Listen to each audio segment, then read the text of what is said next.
មិនចាញ់មង្គលការកូនអភិជនទេជីដេវីតនិងទេពបុព្រឹករៀបចំយ៉ាងអធិកអធមជាមួយទំនៀមទម្លាប់ប្រពៃណីខ្មែរដ៏ផូរផង់និងមានអ្នកចូលរួមសុទ្ធសឹងតែលំដាប់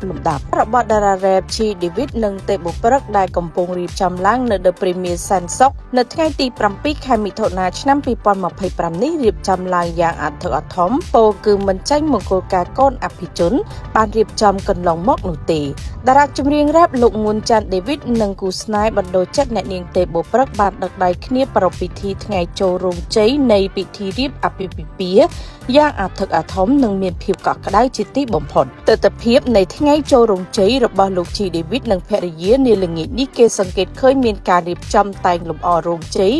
យ៉ាងស្រស់ស្អាតប្រណិតនិងសម្រិតសម្រាំងបំផុតដោយមិនត្រឹមតែលម្អផ្កាភ្ញីតែប៉ុណ្ណោះទេប៉ុន្តែមង្គលការរបស់តារាជួរមុខមួយគូនេះថែមទាំងបានរំលេចនៅការរចនាប្រាសាទខ្មែរយ៉ាងអស្ចារ្យនិងកម្រថែមទៀតផង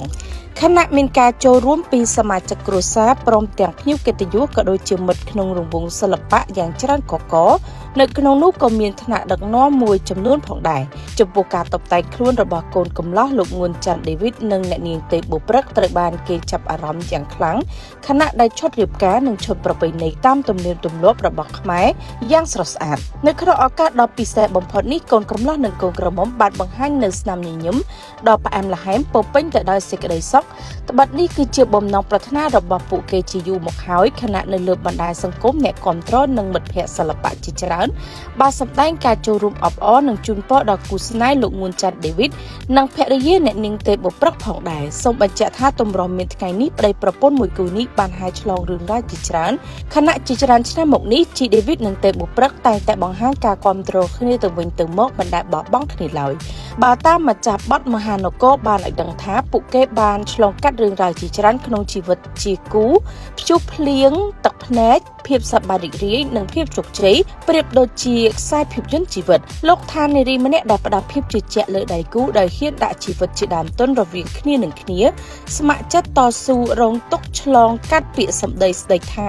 តែទោះជាក្នុងកលៈទេសៈណាក៏ដោយសច្ចាថានឹងដើររួមគ្នារហូតទោះជាឆ្លងមហាសមុទ្រភ្លើងសមុទ្រផ្សែង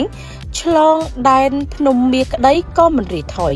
ក្នុងនាមជាកូនប្រុសទីបំផុតលោកជីដេវីតពិតជាអាចធ្វើបានមែនដោយនៅថ្ងៃនេះក៏បានគោរពនៅពាក្យសន្យាជូននៅផ្កាស្លាបំពេញមុខលោកមេបាគ្រូបាអាចារ្យញាតិមិត្តសង្គមនិងអ្នកគាំទ្រទាំងអស់ដែលជាសក្ខីនិងចាត់ទុកថ្ងៃនេះជាថ្ងៃជ័យក្នុងនាមជាប្តីប្រពន្ធស្របច្បាប់ស្របប្រពៃណី